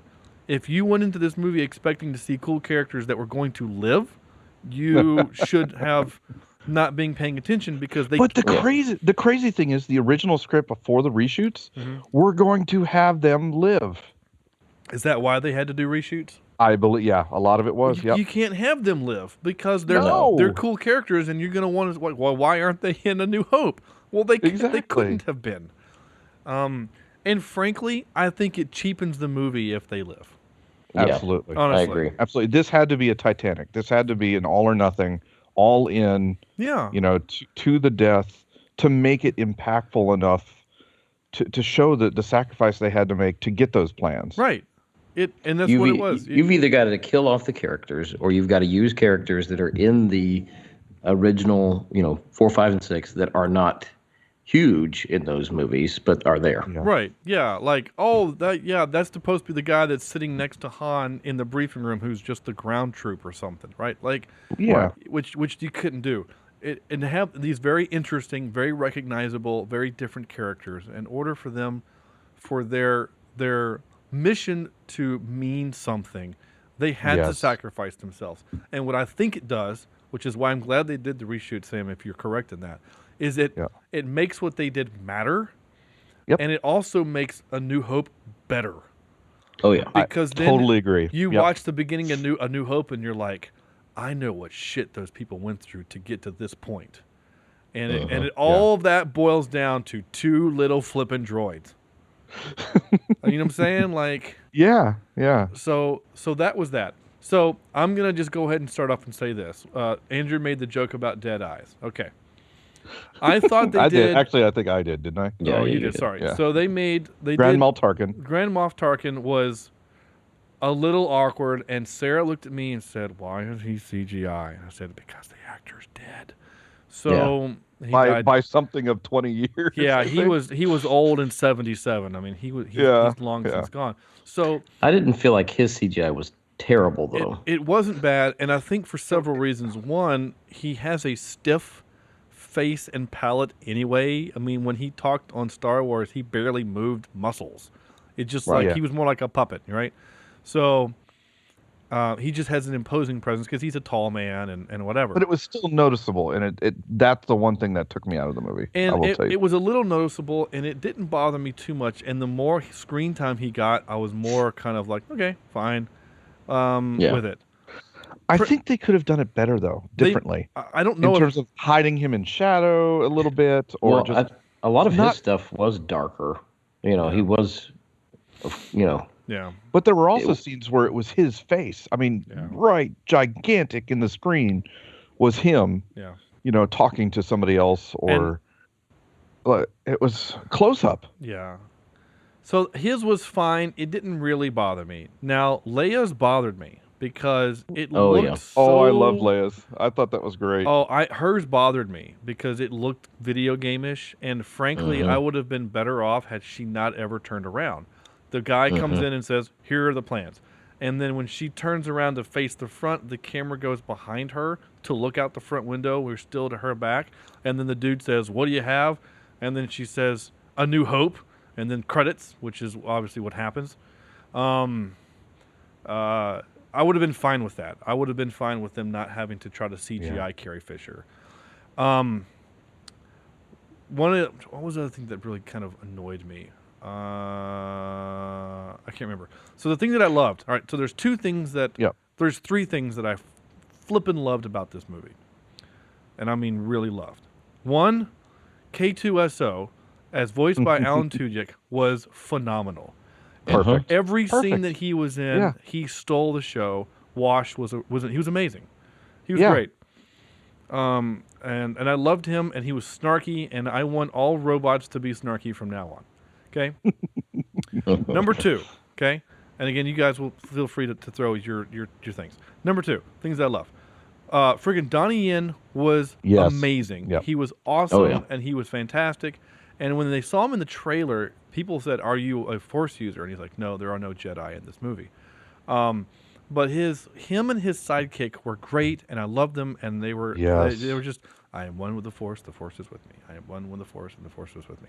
And he walks across that battlefield to hit the switch, and he was great. I loved it. Okay, number 3, things I love.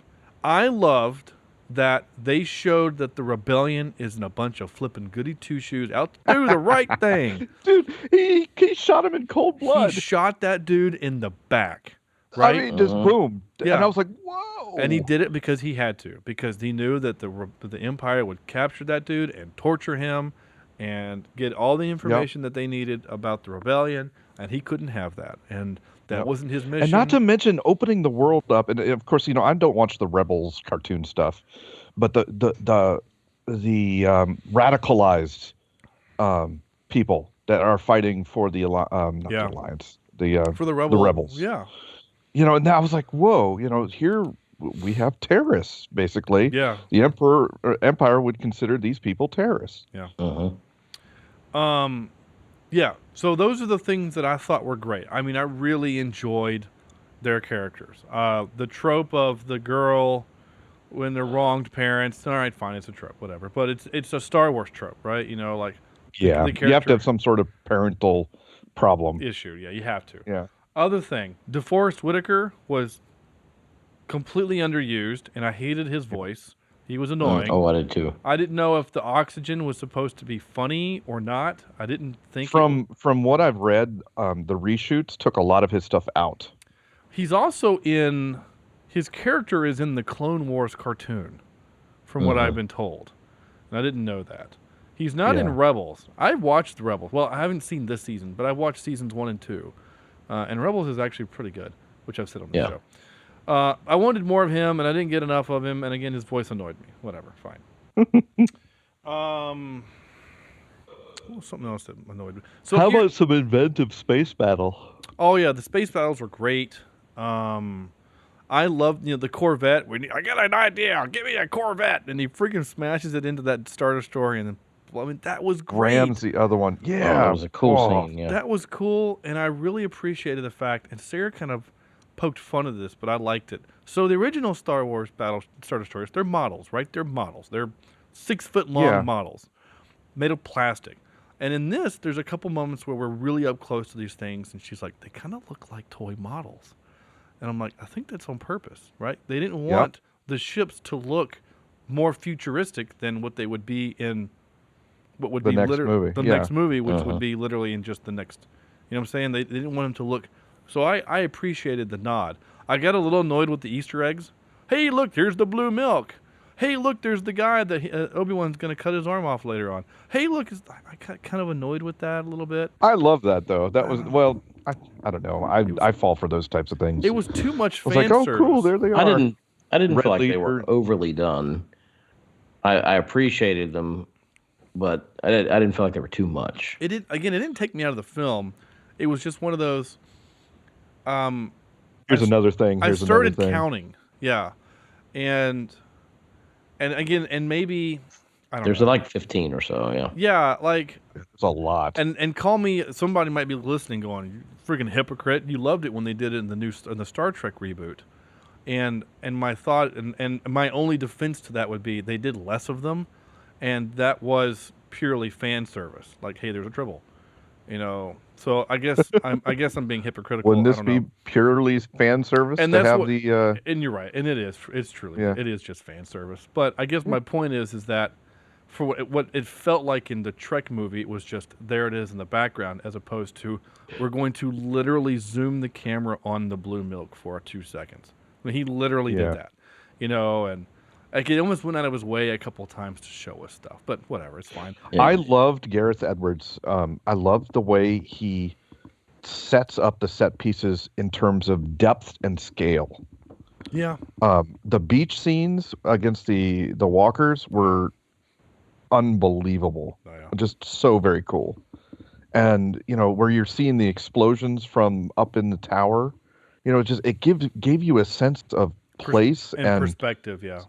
And perspective. And I really like that. And I don't think any of the other, maybe a little bit in The Force Awakens did that a little bit. But I don't know, it just makes it feel even more lived in and real to me. Yeah.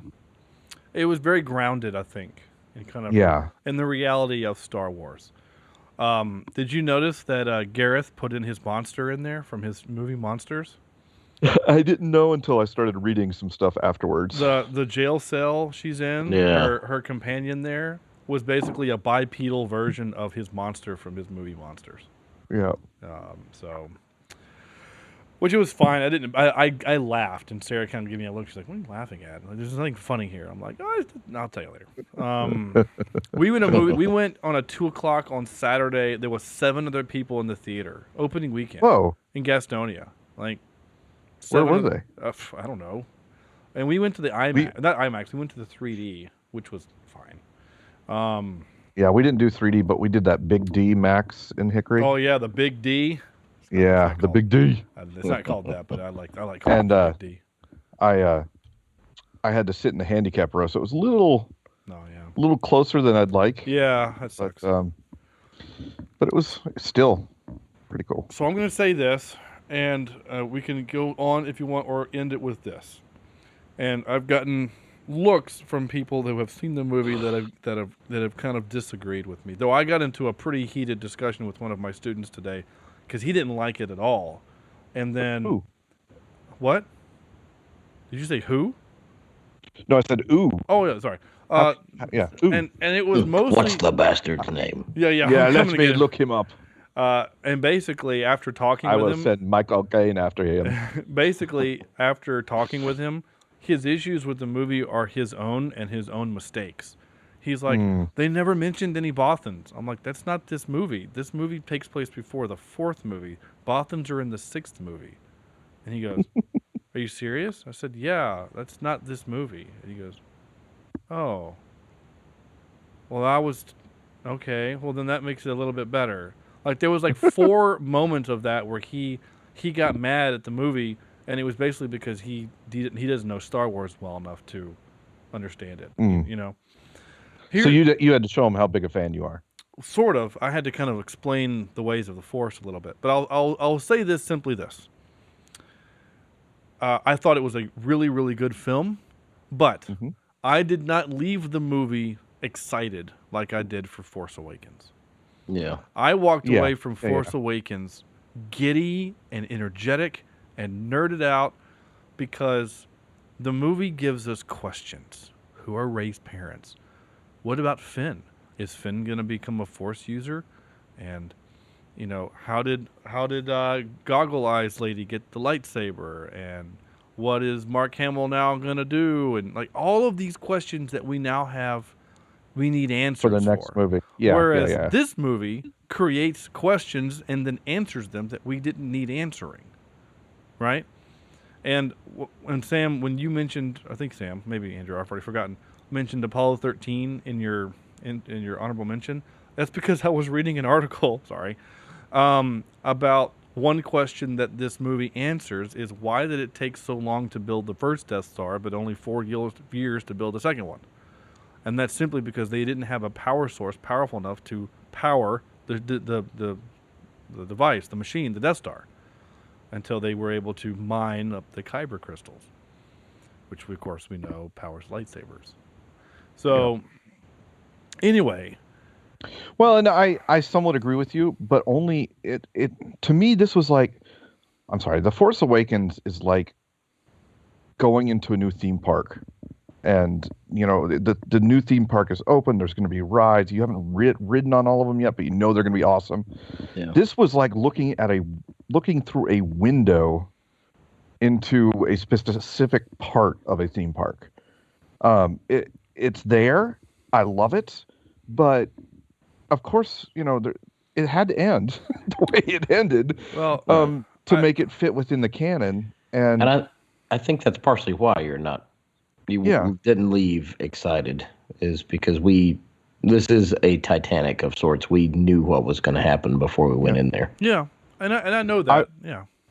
I think this, in terms of when my children are finally old enough to see this, and they will. I know they're girls, but they're going to love it anyway. I don't care. This sets up episode 4 amazingly. Darth Vader has never been so scary as he was in the last 5 minutes of this film. Oh yeah. I get chills even thinking about the when the lightsaber turns on and the sheer terror of him ripping through the rebels like he was doing is just incredible. And New Hope doesn't portray him in as much of a threat like they did in this movie. Oh no, yeah, no. In A New Hope, remember, he picks up one dude with his bare hands and then throws him against the wall. He sort of force chokes one of those douchebags in the little committee meeting that they're having. He has a really shitty looking duel with Obi-Wan, and then he's in a TIE fighter. That's Darth Vader. Like, that's his entire existence in that movie. Or he stands around a lot too.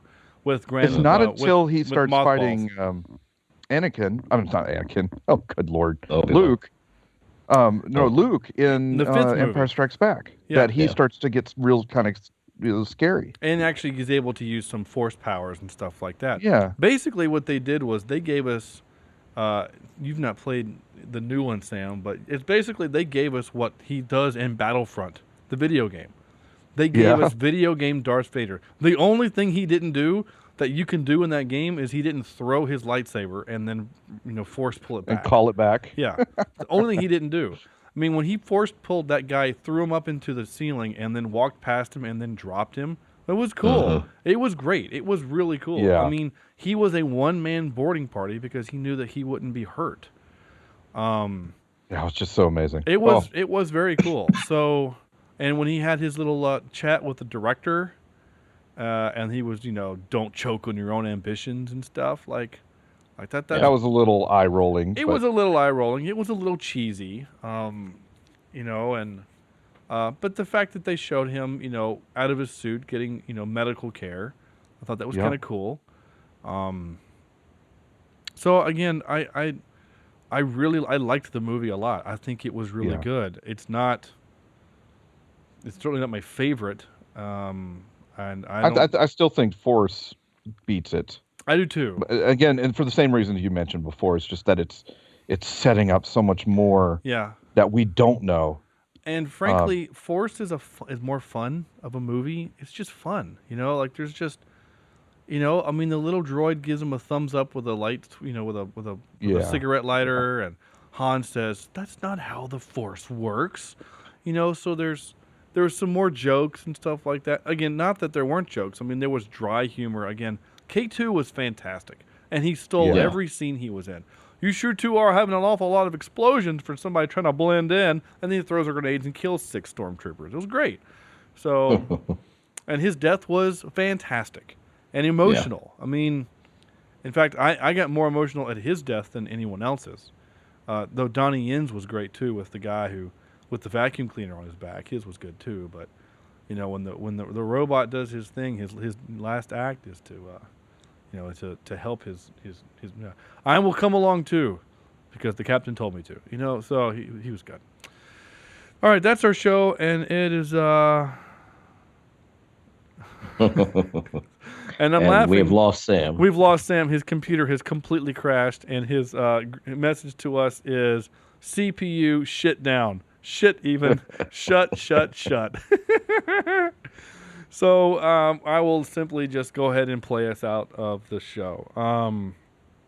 So if you agree or disagree with anything we said about Rogue One, feel free to shoot us an email or tweet or whatever. I'm trying to be more active on Twitter. I just suck at Twitter. And our Twitter handle, of course, is @CheapSeatCast. Follow us on Facebook at facebook.com/CheapSeatReviews. Visit our website, cheapseatreviews.com. Sam is still sick, or not sick, but his leg's broken. He hasn't had a chance to update the website in a while. So We'll get there eventually. Of course, you may leave us a review on iTunes, Stitcher, and Google Play. And while you're there, just go ahead and hit the subscribe button. Also on YouTube. I need to write that in my script here. We're on YouTube. I don't know if you knew that or not, but it's just videos of us well, it's actually flipping each other off. It's actually a video of the logo, but you can still hear the audio. So in case if YouTube is your favorite, if your preferred how you consume things, that's fine. And of course, you can always send us your emails to cheapseatreviews@gmail.com. Next week we're doing Gremlins, and I think we're gonna try to do it live. We're gonna do a live show. It's gonna be a lot of fun. So Gremlins is gonna be our Christmas episode, but we will actually have Christmas before then.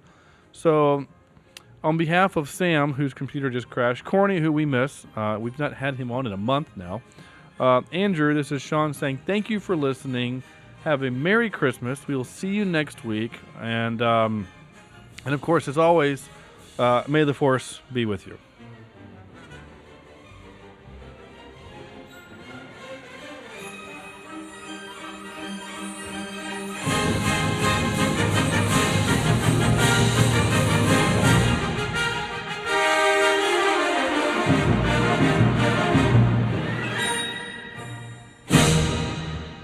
The other thing that he had a complaint about, my student, was the fact that there was no opening scroll and no opening Star Wars text.